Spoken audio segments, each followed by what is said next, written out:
depuis New York. À cette question, la plupart d'entre nous auraient répondu qu'un tel prodige se produirait peut-être, mais pas avant quelques dizaines, voire centaines d'années.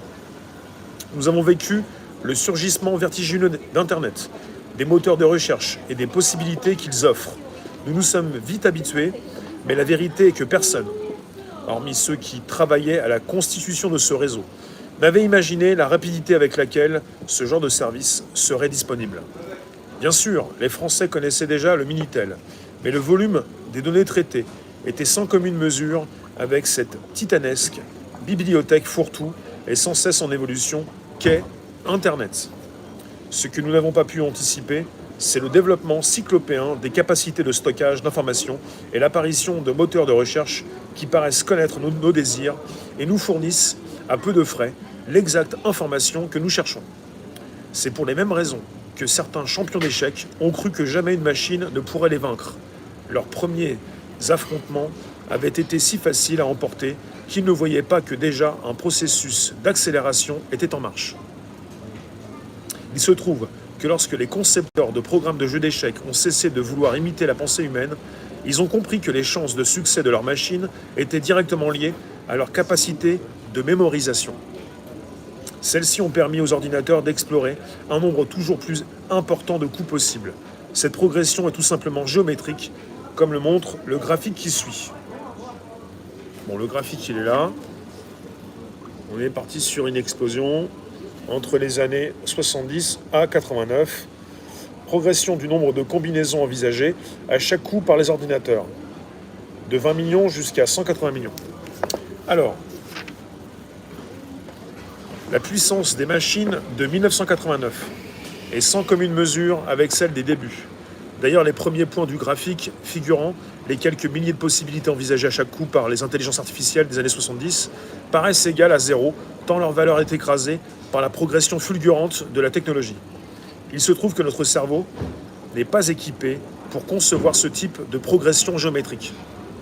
Et cela explique sans doute que les champions d'échecs n'ont pas vu venir une défaite qui paraissait pourtant inéluctable.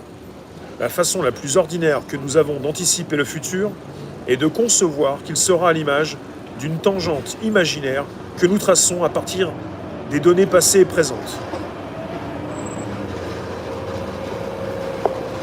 Pour ceux qui nous retrouvent, je vais passer un petit peu plus loin. Je suis assez intéressé par ce qui se dit, peut-être vous aussi, en rapport avec ce que je peux vous proposer régulièrement pour des sujets tech, 13h30 pour un podcast. Pour tous ceux qui peuvent régulièrement préciser que quand on parle de technologie, certains précisent qu'ils ne pourront pas le voir de leur vivant, ça va tellement vite. Ça va tellement vite. Vous allez voir beaucoup de choses de votre vivant et vous n'avez pas fini de vivre. Alors, bon, ensuite il résume. Il n'y a pas un feu vert là. Vous ne pouvez pas rester là, monsieur.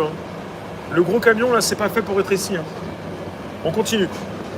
On est avec Apocalypse cognitive. Et c'est ainsi que le 11 mai 1997, date à laquelle le meilleur des humains au jeu d'échecs perdit contre un ordinateur, devint un moment historique. En réalité, comme il a été rappelé plus haut, le jeu d'échecs est la drosophile de l'intelligence artificielle. En d'autres termes, il sert de modèle prototypique pour comprendre le développement de cette technologie qui nous fascine et nous inquiète. Et cette progression, je fais suite à ce que certains disent dans le direct, cette progression qui prolonge le processus de rationalisation du monde et participe de son évidemment, parce que là il y a un petit tiret, de son évidemment ontologique, a déjà été décrite par la loi de Moore. Cette pseudo-loi vient de la constatation que Gordon Moore, l'un des fondateurs de la société Intel, fit à propos du développement des microprocesseurs. Énoncée en 1965, elle fut précisée par lui 10 ans plus tard avec cette affirmation que le nombre de transistors doublerait tous les 18 mois. Cette prédiction s'est réalisée. En raison du caractère géométrique du développement de cette technologie, nous avons du mal à anticiper mentalement l'étendue de son arborescence. Une chose est certaine, elle prolonge le grand mouvement d'externalisation de tous nos gestes par les machines entamées par la première révolution industrielle. Un petit enfant.